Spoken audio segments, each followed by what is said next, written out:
Hola, ¿qué tal? Soy Gerardo Hola, soy Ezequiel, y esto es discípulos del Señor.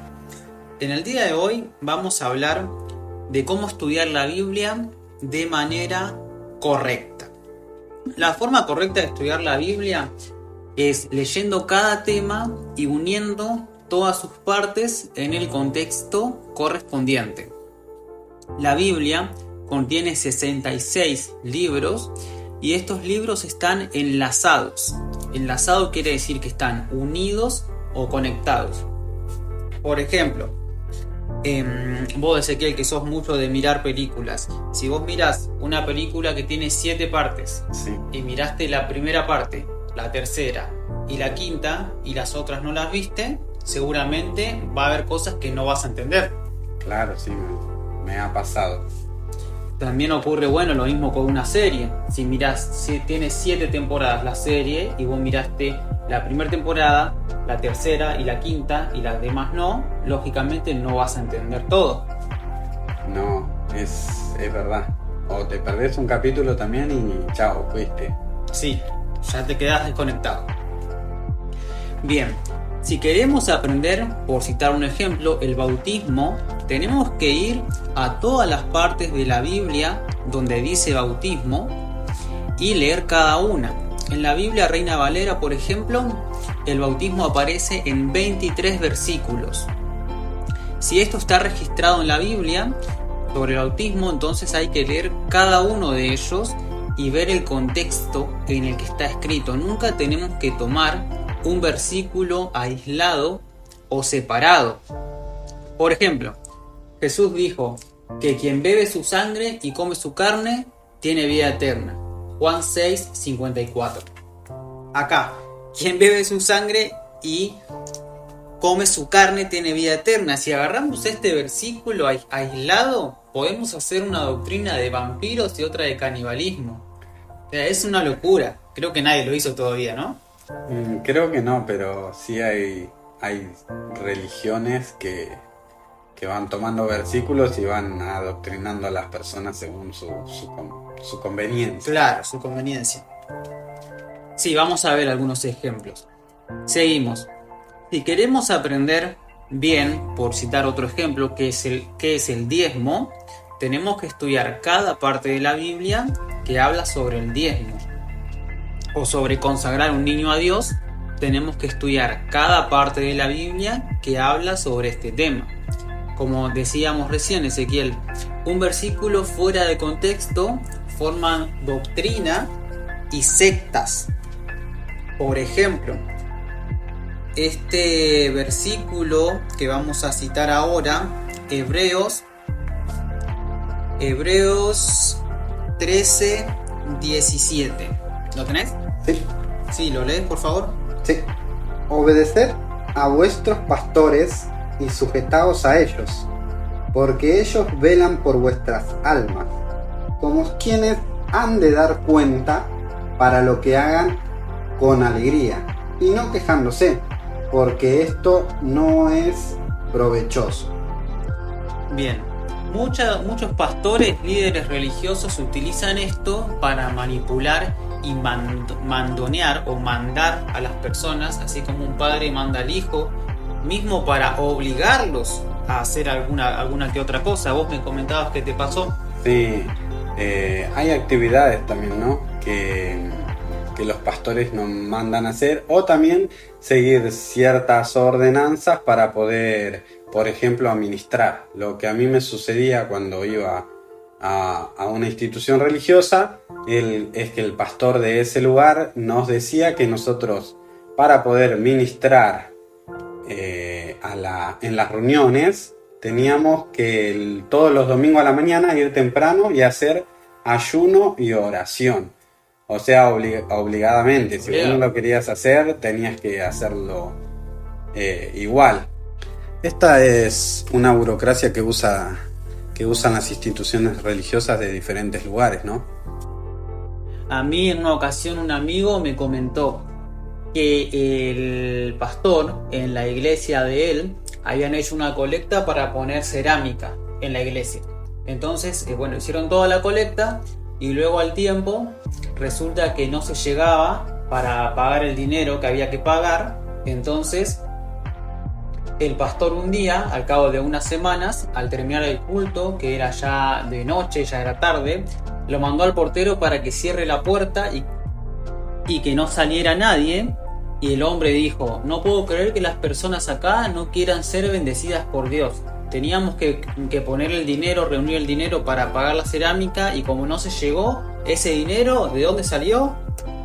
De acá, poniendo la mano en su bolsillo. Qué tremendo, ¿no? Así que imagínate cómo manipulan a las personas con estas cosas, y cuando vos querés quejarte, van a utilizar ese versículo a decir: no, obedece a tu pastor. Claro, siempre sacan a la luz esos versículos y tratan de manipular a las ovejitas, ¿no? Tratan de llevarlas. Pero ¿sabes por qué pasa eso? Eso pasa también porque la iglesia, digamos, o los miembros que van a las instituciones religiosas no estudian la palabra. Totalmente. Ellos van, reciben el mensaje un domingo o el día que vayan a la iglesia, se quedan con ellos y con lo que ellos le dicen, y van y al otro día no examinan la palabra, no leen, no ven si lo que le dijeron es verdad, si es mentira. Entonces se dejan llevar por distintas doctrinas. Y lo ven como un superior también. Claro. Al líder religioso lo ven como un superior cuando Jesús no enseñó eso en ningún momento. Eran todos iguales, todos hermanos eran en la Biblia. Es lo que hay que tratar de enseñar, ¿no? Que Dios no tiene una persona favorita. Te decía que Dios no tiene personas favoritas.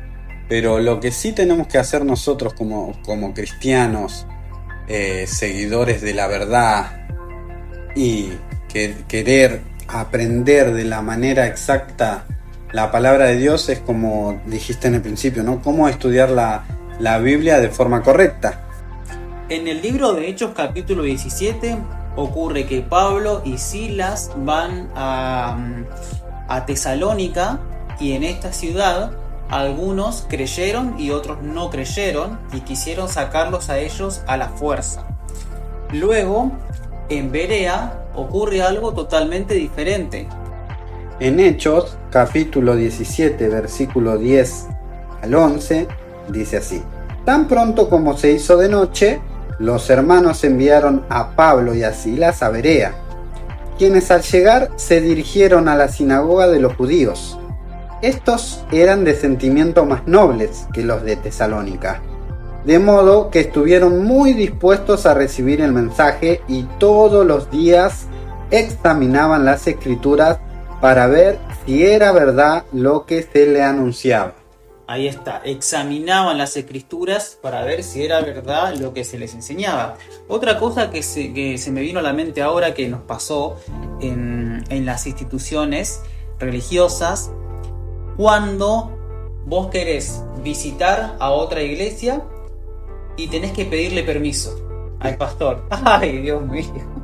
Tenés que pedirle permiso al líder religioso. A ver, ¿dónde está eso en la Biblia de que tengas que pedirle permiso al líder o encargado para que te permita hacer tal cosa? No, eso es manipular. Porque la Biblia no nos enseña eso. Jesús enseñó algo totalmente opuesto. Hagamos como los hermanos de Berea, vamos a las escrituras y vamos a corroborar si tiene razón el pastor en lo que dice. Bien, Jesús dijo, Mateo 20 del 25 al 28, el más importante tiene que servir a los demás. Y yo no veo que el pastor sirva a alguien, o el cura, o en cualquier institución religiosa. Yo no lo veo a eso. ¿Vos lo ves, Ezequiel? ¿Lo viste alguna vez? No, lo que sí veo es que, o sea, por ejemplo, a mí me pasó que van los hermanos, no sé si habrás visto vos, ¿viste? Cuando van a los pastores en las oficinas y le piden consejos, sí. O también en los curas y todo eso, que van y le piden consejos, es como que ellos escuchan, pero no hacen nada, ni siquiera mueven un dedo para ayudar a esa persona, ¿entendés? Y después dicen, ay, vino la hermanita X a pedirme un favor, ya me tiene cansada esta hermanita, siempre tiene un problema diferente. ¿Entendés? Eso pasa en todas las instituciones religiosas. Ni siquiera con un dedo ayudan a llevar la carga de los hermanos. Cuando la palabra dice que nos ayudemos unos a otros y que soportemos la carga de los otros. Entonces, ¿qué pasa? Sí, para reforzar esto, en el versículo que leímos, Hebreos 13 y 17, dice que los pastores velan por vuestras almas. Ahora, yo veo mucho que hay personas que asisten a instituciones religiosas donde hay una cantidad de miembros que son 5.000, otras 2.000, otras son 1.000, otros 500. Y entonces, ¿qué pasa? Que las personas no conocen a su pastor, a su líder religioso, no lo conocen. Acá, Hebreos 13 y 17, que los pastores velan por vuestras almas. ¿Cómo puede velar? Quiere decir hacer centinela o guardia por la noche. Entonces, otras versiones de Biblia dicen cuidar. ¿Cómo puede el pastor ese cuidar de la persona que ni siquiera conoce? Claro. Si se lo cruza en la calle, en el supermercado o en algún lado, el pastor no lo saluda porque no lo conoce. Entonces, ¿cómo puede velar por vos si no te conoce? ¿Y cómo puede, como dijo Jesús, servir a su oveja? Porque lo dijo Jesús en Mateo 20, del 25 al 28, si ni siquiera te conoce. Claro, es lo que pasa en las instituciones religiosas, desde las más pequeñas hasta las más grandes. Volviendo al tema de estudiar la Biblia, vamos a dar una enseñanza acerca de María.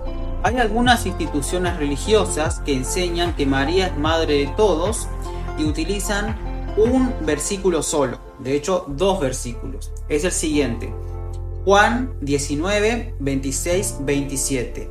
Dice: cuando Jesús vio a su madre y al discípulo a quien él amaba, que estaba presente, dijo a su madre: mujer, he ahí tu hijo. Después dijo al discípulo: he ahí tu madre. Y desde aquella hora el discípulo la recibió en su casa. No sabemos cómo era la situación. Este es el discípulo Juan.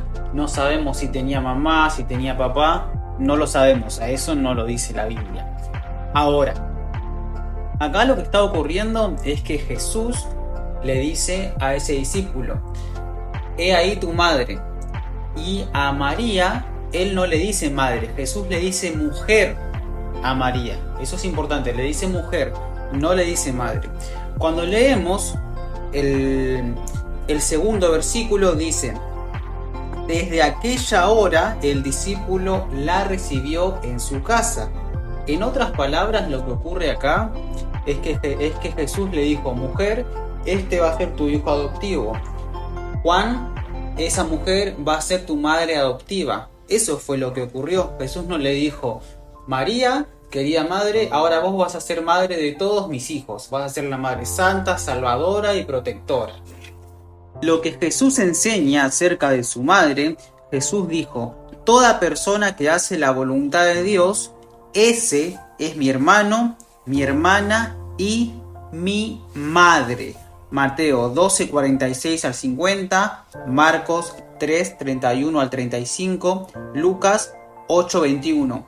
Mi madre y mis hermanos son quienes oyen la palabra de Dios y la hacen. Luego de que Jesús resucitó, María se junta con los discípulos a orar en Hechos 1:14. Y esta es la última vez que se la nombra. Luego de eso no se la nombra nunca más a María en toda la Biblia. Repetimos, la última vez que se la nombra es en Hechos 1:14 y lo que María hizo fue orar con los hermanos. Nada más que eso. Juan, cuando se junta con los apóstoles, Juan no les dijo: miren, hermanos, que María es nuestra madre. Cuando ustedes se fueron, que Jesús estuvo en la cruz y yo me quedé, Jesús me dijo que María va a ser madre de todos. No, eso no lo dijo el apóstol Juan. Ni tampoco María. María se juntó con los hermanos a orar y ella no les dijo: miren, discípulos de Jesús, que ahora yo voy a ser madre protectora de todos ustedes. No, tampoco pasó eso. El apóstol Pablo escribió 13 cartas. Santiago escribió 1, Pedro 2, Judas 1 y Juan escribió 3 cartas. En sus saludos y despedidas, ellos decían así: gracia y paz de Dios y del Señor Jesús. 1 Corintios 1:3, 2 Corintios 1:2. La gracia del Señor Jesús, el amor de Dios y la comunión del Espíritu Santo estén con ustedes. 2 Corintios 13:14. Santiago, siervo de Dios y de Jesucristo, saluda a las 12 tribus. Santiago 1:1. Elegidos según la presencia de Dios Padre, en santificación del Espíritu Santo para obedecer y ser rociados con la sangre de Jesucristo. Gracia y paz. 1 de Pedro 1:2. Gracia y misericordia de Dios Padre. 2 de Juan 1:3. Santificados en Dios Padre y guardados en Jesucristo. Judas 1:1. En todas estas cartas no se nombra a María y ellos siempre nombran que la gracia del Señor esté con ustedes, que el Espíritu Santo esté con ustedes. Nunca dice que nuestra Madre Santa y Protectora María nos proteja. No, eso no existe en ninguna parte de la Biblia.